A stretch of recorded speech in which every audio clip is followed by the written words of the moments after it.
Even though I no longer live close enough to regularly visit, the Escondido Public Library has always been my library. It's the library I grew up with.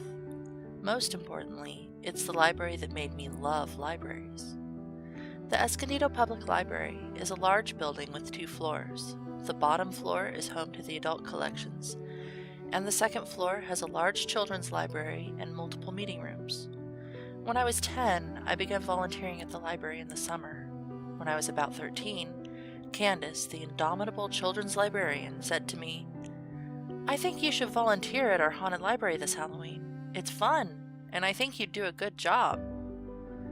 This was the first time an adult who was not a family member or teacher had taken an interest in me this way, and I was surprised.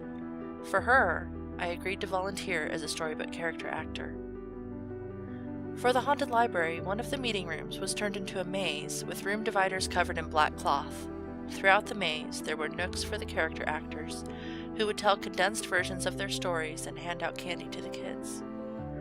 When I look back on this, I can still barely believe it.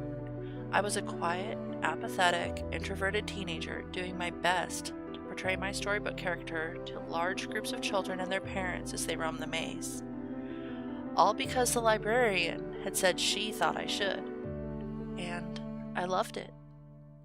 I volunteered as a storybook character for 4 years, as Madeline, as Imogene from Imogene's Antlers, as Little Red Riding Hood, and as the White Witch from the Chronicles of Narnia.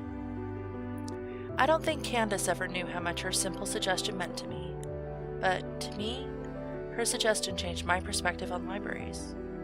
I was no longer just a library user.